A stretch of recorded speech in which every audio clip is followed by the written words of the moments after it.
Hello, hello, hello. Welcome to Tammy's Table. This is Tammy Gaines, and I am so excited that you're here today. We get together every week and we get into the kitchen. If you think about when you were younger or in somebody's kitchen, for me, it takes me back to when I was younger. I used to sit at my grandparents' tables and my mom's table and other people's tables. And around the table, like magic happened. We were eating amazing food that we cooked together, which forms community. We were talking about stuff that we did not learn in school, that you only learn through life. And through that process, we all grew in one way or another. And that's what I wanted to capture with Tammy's Table. So happy that you're here. Want to remind you that we're live on Facebook, we're live on YouTube. If you all have anything to say or you want to chime in, you could just send us a message and we'll answer in real time. And I am super excited to have my special guest for today, Jon DOSCHER, is on with me. You there, Jon? Good morning, Tammy. Good morning. How are you? I'm fantastic. Shot out of a cannon today. I could hear that. Yeah, rise and shine. We're Yeah. all here. No, I'm just happy. I had a really restful holiday weekend. I just think we need to recharge every now and then, right, Jon? Yeah. Well, listen, next time I'm on, it shouldn't be Monday at noon Eastern time After because Easter. I definitely didn't have time to recharge over the weekend because I'm just coming out of it now. All right. Well, listen, we're gonna work through that. Yes. We're gonna work through that. So by way of introduction, I have known Jon since he was little because he is my youngest brother's best friend. Yeah. And have always known Jon to be a really transparent guy, very driven, uh, ridiculously sociable, which makes him a great networker. But what I think is so great about you, Jon, is that you're always in the process of self-improvement. Hmm. Um, which is why I think you bounce back so well from, some of the stuff that we're going to talk about. But this whole entire show is about teaching people how to become more resilient Mm-hmm. so that they grow through their challenges. They don't just go through them. Right. So I wanted to talk to you. Well, I mean, Tammy, I have to say, in my case, I didn't have much of a choice. When you come from sort of a dysfunctional, broken home, right? That's part of your every. In my case, it was the art of survival. It was, you had to navigate at a very young age on what's next and how to persevere. So there was no handbook. It was just boots on the ground and get started. Every day was you didn't know what was coming around the corner, right? well, So give me a quick. I mean, I wasn't in your home. You were my little brother's friend mhm. at that point. But like, what was? I mean, I could tell you, I grew up in a dysfunctional home, but everybody's dysfunction is a little bit different. So, that's what was your dysfunction? that's actually that's relative. It's funny that my best friend Matt Grossman, also would say his home was ultra dysfunctional. uh, and mine was at another level where I would actually choose to spend the holidays at the Grossman house. Oh So, boy. so close people in our circles would find that quite alarming. Yeah. Although I'm not telling any family secrets. My friends called my mom Darth Vader. But even though their house was sort of wildly unpredictable on a minute to minute basis, there was always love in that house somehow in an unconventional form. Hmm. And so I always felt I had a place to go when it was dark over at my home. So let me ask you a question. This I should be asking you at the end of the show, but now I'm just curious. Like, can you give me like three skills that you developed when you were a child to be resilient against whatever crazy was going on in your house? Oh my gosh. Well, I would say initially, well, there was not only was it dysfunctional, but it was coupled with violence. Yeah. So my look, to cut the story short, in this particular case, I was a young uncle. Okay, so let's talk about a skill set developed on the fly. I was sent to California with family while my sister at 16 had a baby. Oh my God, I Uh, didn't know that. which in 1980 wasn't, overly common, especially in Woodcliff Lake, Disney-esque Bergen County, right? And so when I came home, Hey, John, yeah. I want to level set for the audience real quick where we grew up. Oh, We grew up in one of the wealthiest counties. I think the wealthiest county in New Jersey, yeah, right? Like yeah, Lily White, up to lots of CEOs, lots yeah, of famous people live there. So yeah, yeah. we didn't grow up like, in some rural farm somewhere. Right. Point taken, and it's probably more privileged now, than when you and I were there in the 70s and 80s, because it was, it had more of a mix of classes, I think, back then, because, Yeah. it was attainable for the middle class to actually sustain a life in Bergen County. My father, just to go slightly off track, was a third generation iron worker, and my mom was a nurse, right? So, and we lived in a brand new home with 2 cars and vacationed. Our neighbor literally next door was a doctor, the other one was a dentist.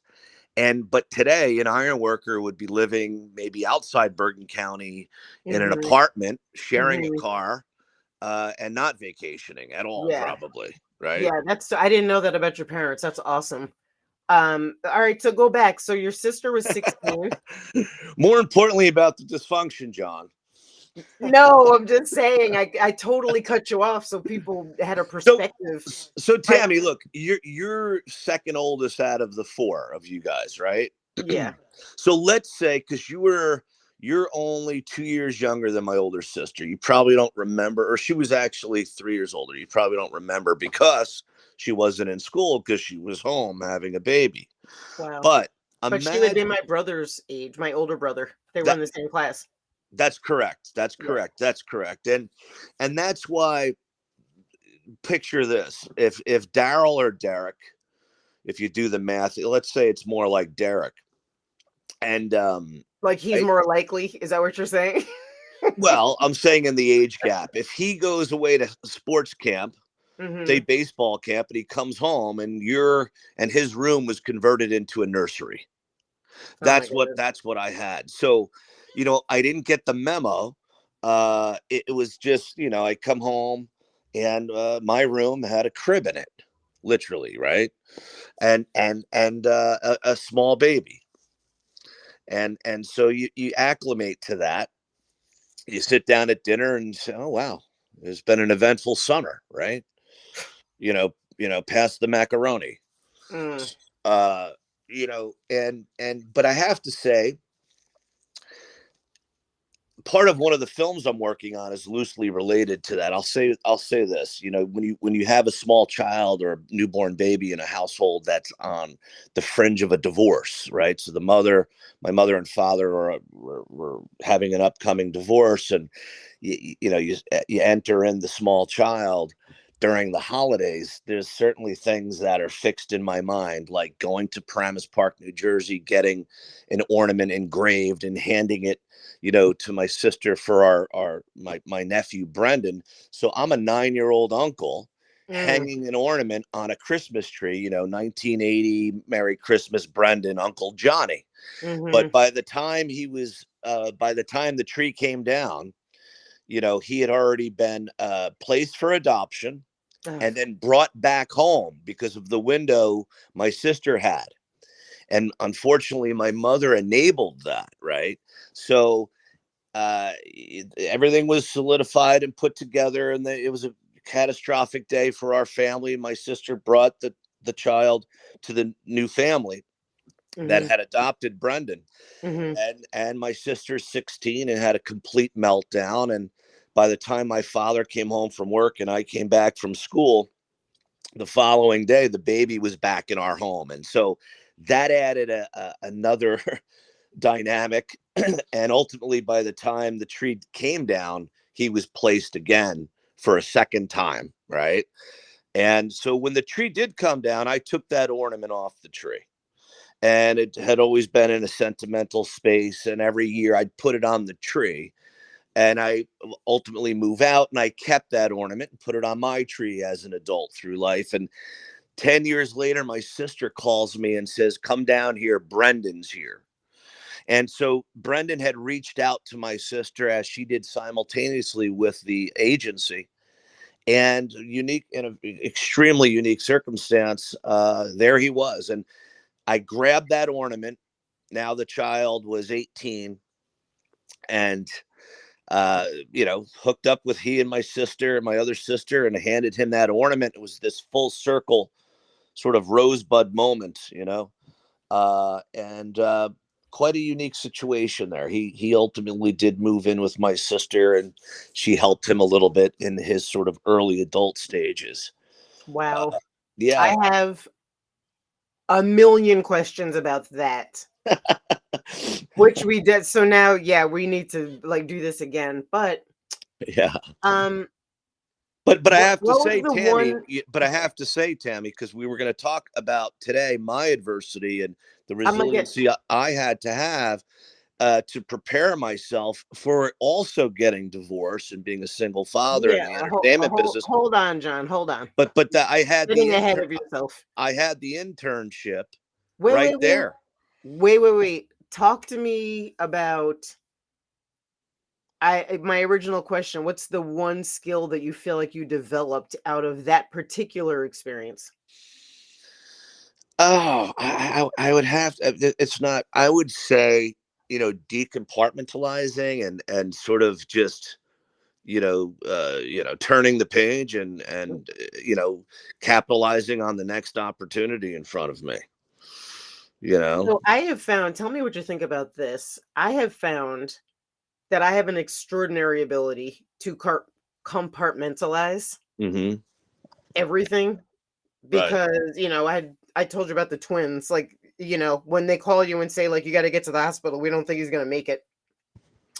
Like, we start to compartmentalize like a whole bunch of things. Right. Right. But I think that's a really good skill and also a really bad skill. Hmm. Like, for me, it's been like bad in relationships that I could put my emotions in a box very quickly. Yeah. How about you? What do you think?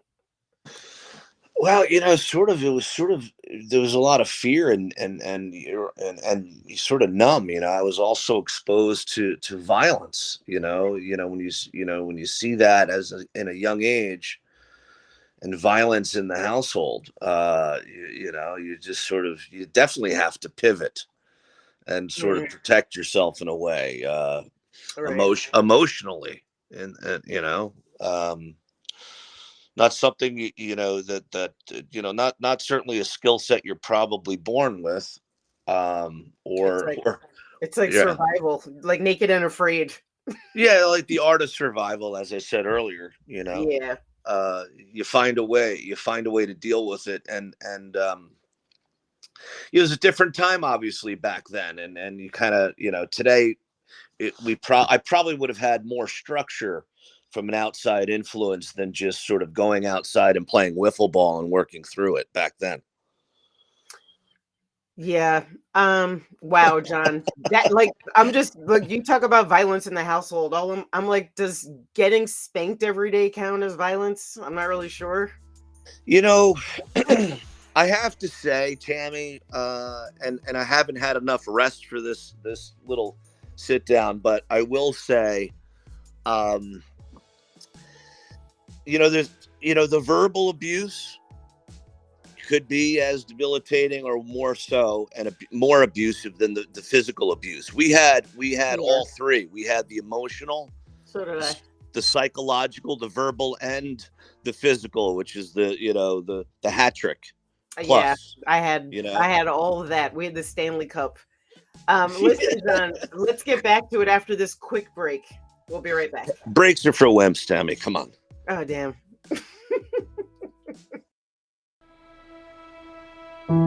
Have you ever asked the question, if I was to be anything, what would I be? Regardless of money, regardless of status, beyond popularity and fame. Living your passion. Feeling your life has purpose. Soulivity is a space to nurture that which lives in all of us. A place where work can become play, and doing what we love creates the dreams of a lifetime.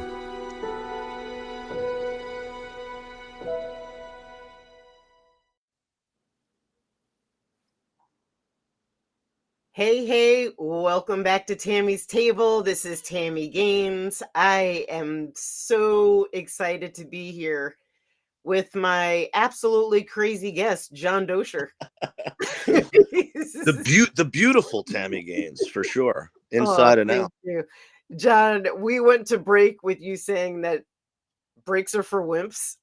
Well, listen, But wait. yeah. I love that because I get you. Like when you've gone through something you never thought you'd get through, Yeah. like little things in life just become like, seriously, you can't get past that. People don't complain to me because I mostly look at them sideways like, you're complaining about that? I know. All Well, right. look, that's an homage to the great Oliver Stone and Michael Douglas in the picture Wall Street, right? The great line, "Lunch is for wimps." Yeah.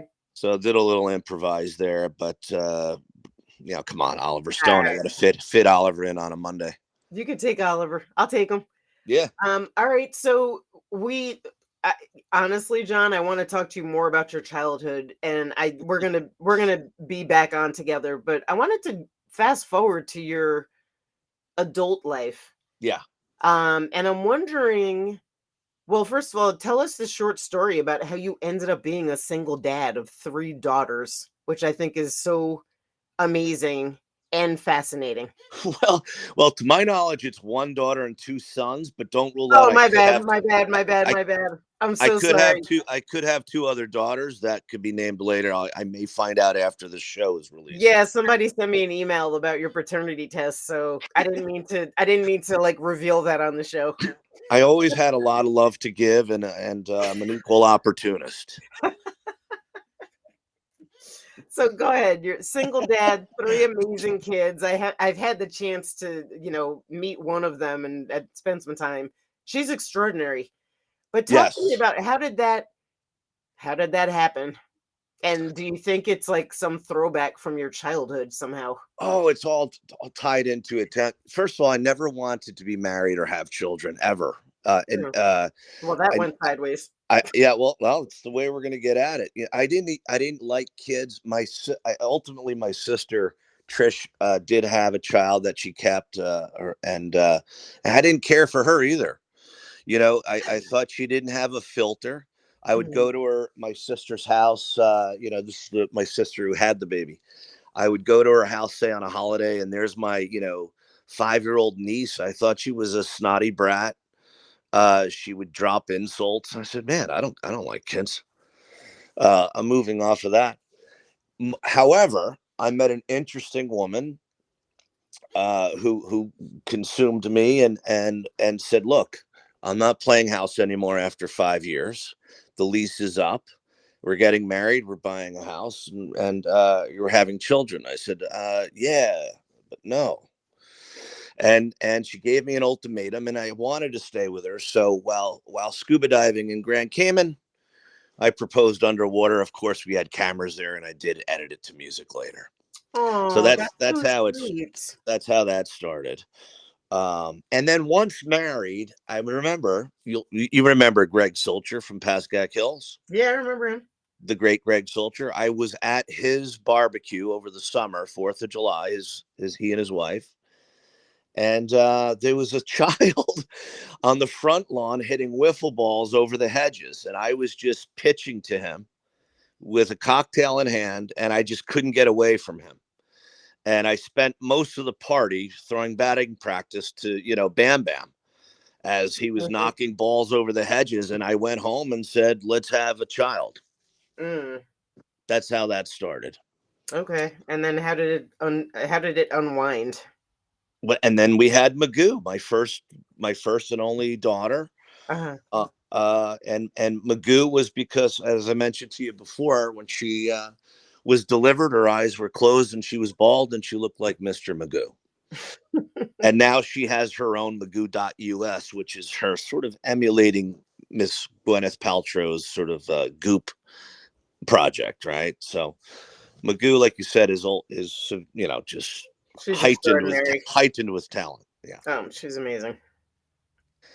But yeah, listen, Tammy, that household certainly had prepared me for real life at an earlier age than probably most of our contemporaries in Hillsdale and Woodcliff Lake.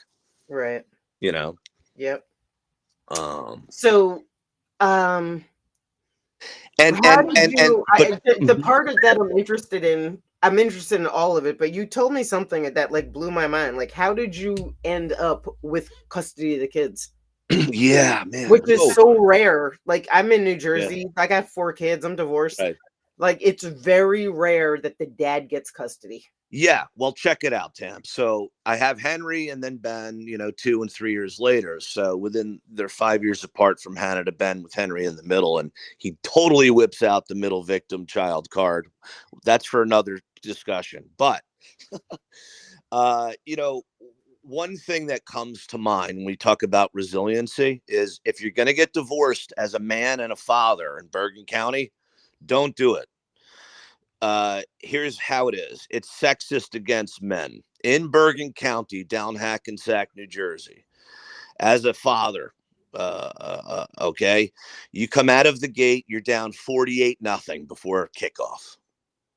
Every morning I woke up, it was 48-0 for about 5 years, to overcome the corrupt judicial system, the flawed judicial system. The judges down there are failed attorneys. Mm-hmm. You wouldn't believe the level of corruption with these family court, low-level, bottom-feeding attorneys, and how they cripple families and children.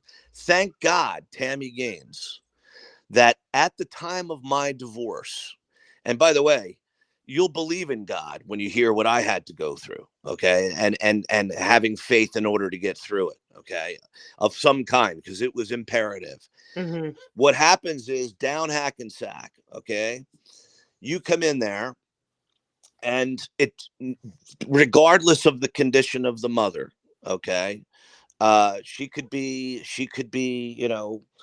offering her body on drugs. Mm-hmm. And the father is the underdog, and he's got to fight. If she wants to pursue sole custody and have control over the children and their education and everything else, and there's a blank check behind it, you have to go. You have to show up. And thank God, at the time of my divorce, that, and my custody battle that did run 5 years, that I had cash flow at probably the most cash flow I've had at any time in my life. It happened to be there at that time. I was self-employed. I had my own companies. I had staff. I had interns. I had family and friends all rallying behind me. And even that, and I can take a punch, and I'm resourceful. And even with all of that at my back, I still, by the skin of my ass, got through that process. And my point is, if you're a conventional person and you punch the clock with a 9-to-5 guy, you don't have a chance down there. You don't have a chance. Ultimately, you will lose your job, and you'll drink yourself to death, and you'll lose your hair and everything else. That system will break a man and destroy the family, and the kids are the ones that suffer. And ultimately, that's what happens down in Hackensack. I think since then, which was 10 years ago, for me, they've made some adjustments, because they were just, that system was a cash machine. If you went down Hackensack, they built a whole new building, okay, with the monies and the fees that those attorneys and corrupt judges and everyone down there feeding off broken homes made a mint. And it's really deplorable. And I have to say this, in fact, our great friend Johnny Heitner from the great Heitner family, Dave and Caroline, Mm-hmm. the late Love those David, guys. what a great family. Love those guys. And Dr. Johnny Heitner said to me, he says, geez, John, what you've gone through, you need to write a book. And I said, I'm going to start a charity one day, because I had at least a lot of support, and I was fortunate to have the cash flow to fight it.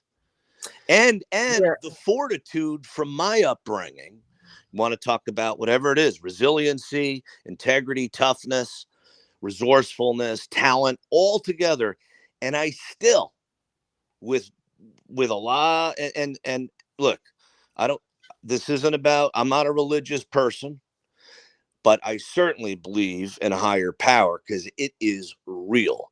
Everything they tried to do to me, those judges, and everything that the adversary, the corrupt system down there, tried to do to me, they enabled my ex-wife to try to do to me, and run me out of town, take the kids away from me, destroy my business, destroy my reputation. Everything they did, Tami, had an adverse effect and happened to their side. And that's because I put my kids first and what was in their best interest. And that was a balanced life, to be able to have their father in their life when they're 7 years old. Okay. And without a higher power listening to me and the intent and what was best for the children, they would not have had the proper balance to be who they are today. Facts. Love it. Oh my God. You got to come on again, because I have a million things to ask you about, but let's talk about this thing. I have a quick story, and I'm having a hard time. I'm being honest. I have empathy for you because you were a great dad. Yes. But when I was in divorce court, my ex was, let me just say this. He wasn't strung up the way he should have.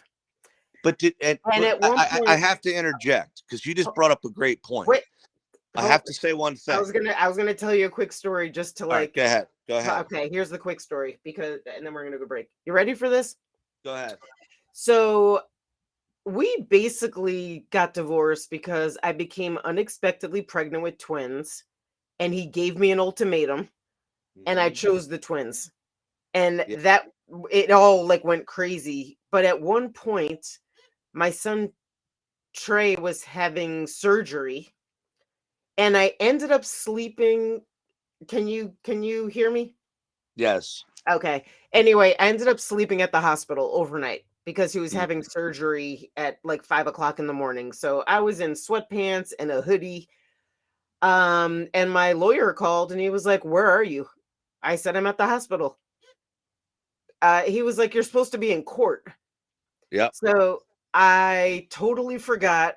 And I was like, "I got to go home and shower and change." And he was like, "You don't have time. Just come."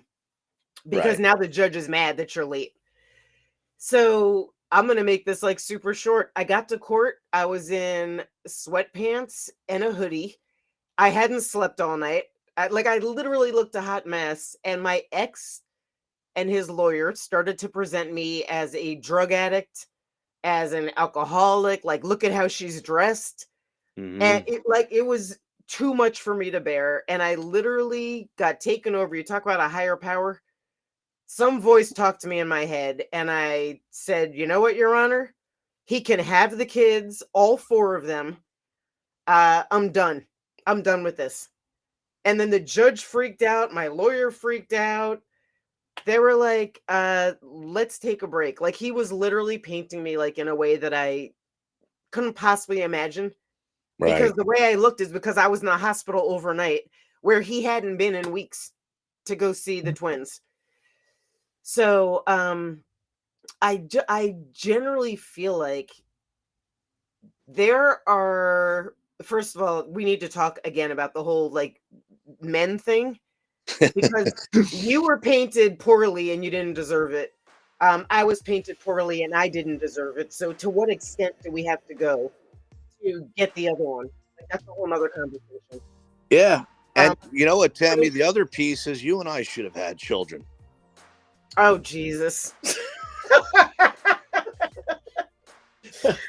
Well, And I have enough kids. My hands are full. I love my children. You got, look, we have 7 kids between us, I think. well, let's listen. We just need to find 2 more. We need to find them so we can have a baseball team. Everything's possible. All right, let's go to break, you lunatic. We'll be back in just a minute. 6 years ago, when I started Soulivity, my vision was to support everyone in improving their life through the discovery of their passion and purpose, so they could become the best version of themselves, to battle fear and ignorance, and create a better world today. Get inspired to live your passion and purpose. Visit Soulivity.com now. Hey, welcome back to Tammy's Table. We are all about using basically the table to talk about how to become resilient. How do we grow through our challenges in a way that's super fun and actionable? And I'm on with my very, very dear friend, John DOSCHER. John, I want to pick up with some really specific things. I know we have a lot to talk about, but I am going to nail you right now to the wall to say, I asked you this question like 30 minutes ago. Give me 3 skills that you think you've learned that have helped you navigate the stuff from your childhood, navigate your crazy divorce. Yeah, talk to me. Tell me. Well, Tammy, listen. As you can hear, I'm not a corporate structured I person. didn't ask you for corporate. I just asked you for some skills. Like, So, what are so you stop with this. really Stop good with at? this such Oh, formal Lord have questions, mercy. Tammy. Okay, we're gonna be This is cerebral. It's a this Monday. is not formal. This is like, yo, man, answer my question. This is, come on, man. I was celebrating excessively. It was Easter. I had Hannah Magoo and Ben and my kids here, and I'm still in Easter excessive behavior mode here. But go ahead. Yes. The All second right, skill listen, set. I'm gonna spoon feed you because I know you're not feeling well. I'm gonna spoon Go feed you. ahead. Ready? Go ahead. Tell me one skill Mhm. that you Mhm. feel like you are like the Mhm. master of because of what you've experienced. Like, Well, what's your superpower? well, of course, manipulation. I Oh, mean, gee, I had to take that. Well, look, finding a sense of humor and everything, yeah, that came naturally to me because me too. what? Because why the heck not? You have everything to gain, and it's laughter is the ultimate medicine. I don't care what anybody says, and growing up and taking that at a young age, and with your brothers, Derek and Daryl, man. They were like me too. I mean, we would just see each other in the hall and just start laughing. Yeah, they're funny as hell. But You yeah, know, you know what? That's like solid, John, which I don't think we talk about enough. Like when people are facing an impossible situation, I think yeah, having a sense of humor might be the most important thing. Like, I can't make this up. Like, what's yeah, happening right now, I can't make up, which is, I love it. yeah. I love it. Nobody talks And, about that. and look, and Daryl and Derek were in on the joke. And look, they had their adversity too, man. We know that. Mhm. And here we are. I played ball with them through school and pickup games too. I mean, they'll tell you I ran the option and I was an option QB with your brothers in the backfield. And we had a ton of fun. We still laugh about it today. But it was almost like, yeah, being in on the joke. There was, it was a good time, to just kind of not take everything too seriously and but not necessarily at other people's expense, right? No, It no, was, no. It's like life is the joke. yeah, yeah, Like, God, you know what? My ex mother-in-law, I don't know what you call her, an outlaw. yeah, She said something to me that was like so deep. At one point, she said, whatever, something was not going right. And she said, you know what, Tammy? Man plans and God laughs. yeah. Yeah, so that was a natural skill set that I honed in on quite early. Okay. What That else you goes, got? What else you got? well, we have manipulation, and I kind of laughed it off, but manipulation's not necessarily a bad thing if you use it entrepreneurially in business to help people help see their goals too. That's part of the film business. You can call it influence or but it's surrounding Well, yourself with it's surrounding is it influence or is it manipulation? Because those are two different things, and well manipulation feels really bad. well, it's a fine line. Look, the motion picture industry is the hardest industry in the world. I come from a contracting background, a magazine publishing background. When you get into movies, it makes every other business seem like sort of a hobby. You're talking about making the illusion real, and involves a lot of different people and different types of personalities, and so you have to find a way, right, to lead and have people with a similar passion and vision to come on your float and sort of bring it to fruition, and it's a tall order. So So do you think we could expand that particular skill to talk about more broadly? I'm not doing corporate, so get off me. This is please to you. please Isn't it like fundamentally, I think part of becoming really resilient is being able to be a great communicator, right? So you can communicate like your needs, your wants, you could defend yourself, you can talk your way out of a situation if necessary. You know what I mean? Maybe that's what it is. It's a bigger umbrella of communication, not just like manipulation. You are on your game and Go ahead, mentally strong today. I'm damn digging straight. That. Yep. I'm getting a little reverb on the sound there. How's that? Are you getting the same on the No, back? you're good. Okay. You're good. You know what? Man, wow. What happened? Did you forget what I just said? Communication. Communication is the umbrella, not manipulation. No. I was just taking it in. I'm saying to myself, well, storytelling. So right. So for me, my father, part of my experience of being a son, with my father was, and from a divorced family, was on the weekends I would have time with my father, and we would just go to the movies. And he stay in the shot with me. There's a point here, and I'm going to answer your question. Okay, Miss Corporate America, stay with me. I'm not corporate. Jesus, get off me. Okay, stay there. Stay in the shot, Gabe. I'm right here. Stay in the shot. So when my friends were going to the movies with their parents, they went and they saw Indiana Jones and E.T. My father brought me to see Raging Bull and The Shining. Oh, and so when you come home and your father's sort of out of work and it's the winter and he's outside and it's snowing and he's cutting firewood and I'm watching The Shining, which is now on cable on continuous loop in 1981, and my father has got a little scruffy, he's got the flannel shirt. I'm like, wow, is his life imitating art? My father's Jack Torrance and The Shining. So storytelling was introduced to me at an early age. I always, like you said, communicating to me is storytelling. If you're going to present something, there's a beginning, middle, and end, typically. And I've been told that I have a knack for it. So, that could have been a skill set I picked up throughout all this adversity as well. That's so awesome, John. That's so awesome, because I think you're exactly right. Like, I tell great stories.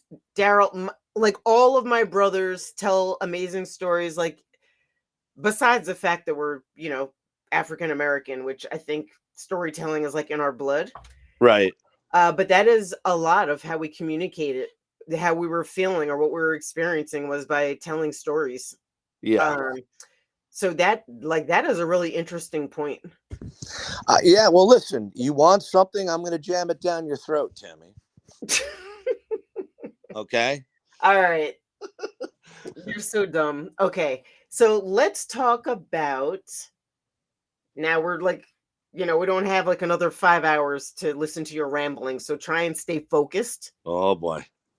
How has your resilient skills helped you in your ascension from, a guy from Pascack Hills to a guy that's like, a player in Hollywood? Well, By the way, we have like just a few minutes, and by the way, I'm gonna have you back to keep talking about. you know what? Honestly, I'm not patronizing you. I would never do that. Your questions are just killer, stellar, very interesting. And here's the answer to that one. Pascal Hills was Hollywood. It was the perfect, especially during that time when I entered that school in '85. What a interesting time, when you look at all those great movies, The Breakfast Club and Howard Hughes's films, and 16 Candles and everything else. Really living it was more glorifying than seeing those movies. They really were. And I know you've had your opinions, but for me, Pascal Hills was an outlet. It was easy. It was fun. I was out of my house. I had somewhere to go that was, and have fun, I looked at it for a form of entertainment.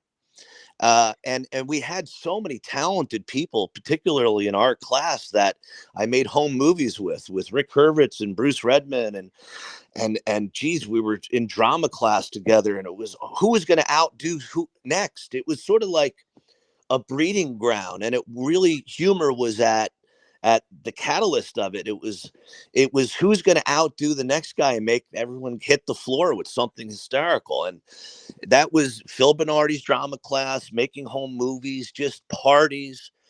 I look at my kids today, and I tell them stories of what we had back then, and they're super jealous of the lifestyle and opportunities socially we had. There were cliques or whatever, but everyone generally got along. We didn't have these friend groups, as they like to, they like to tailor and classify themselves as. Raising my kids here in Ridgewood, even though I'm back and forth to Hollywood, these kids are just, a lot of these kids are awful people. And out straight, to be straight, Tammy, a lot of these fucking kids aren't even allowed in my house. They're banned. I don't want them in my house. Okay, I'll be honest. I've only banned one kid ever from my house because she was a lunatic. She was crying because she got caught. She got tagged in hide and seek. Yeah. I was like, you know what? You better call your mother and get out of here. We don't do it like that here. Yeah. But John, it's so interesting. I never thought about our high school that way. Yeah, for that sure. It was like maybe a training ground for what I ended up becoming. Yeah, totally. Right? I was so busy trying to get out. I just wanted to get out and get out of my house. Like I literally was like, how early can I leave for college? That was my only goal, was to get the hell out of my house. Yeah. Well, which is what motivated like my grades. I played, by the way, to your point, which is interesting, I played sports. I was in clubs. I did all that because it meant I didn't have to be home. Yeah. Right. What if we were all like and not that? only that, you had great teachers back then. Not, it's different now. Teachers today are struggling just for groceries. Back then, teachers could make a strong living, comparably to the economy and everyone else. A teacher would live next to an iron worker, next to a New York Yankees second baseman, literally. The American dream was more attainable back then. So teachers were also looked up upon in the community as regal people, and it was a different community, right? So you had that. You had these extraordinary people that were leading us. You had the parents were also parenting differently, and it formed a good way of competition. You didn't get a pat on the ass because you tried. You got an accolade because you won, and you were and that was it. It was a true accolade, and there you were. And then you wanted to be around those people. So the game and the bar was raised. Okay? Well, the game is just different now. But John, let me ask you, because we got to come in for a landing here. Can you come back next Monday? Listen, Tammy, it's like this. Cash is king, but money screams. I have no idea what that means. Of course. Are you asking to get paid? Is that what you're asking for? I'll cash app you $1. Oh, yeah. No, listen, No, man. seriously, I want you to come back because we have so much to talk about. Listen, we should just be on a full continuous loop. I got it. And I I'm think down. we start charging people, by the minute, and we'll have some fun together. Yeah, and we could bring in some other people into our crazy to hear what they have to say. I'm totally down. As long as it's mainly about me, I'm into it. Okay, we'll see what we could do. But listen, I want to thank you, John, for being transparent and hilarious. And the guy that I love so much. Like, I just love your heart and I love your spirit. Sweet. And please be sure to go to TamiGaines.com. Be sure to check back every Monday at noon where we do Tammy's Table. We're basically back in the kitchen from when you were little, talking about real stuff, real issues, and coming up with real solutions. So thank you so much and have a fantastic week, everyone. Oh, I love you, Tami. Love you, Brian. Love you too.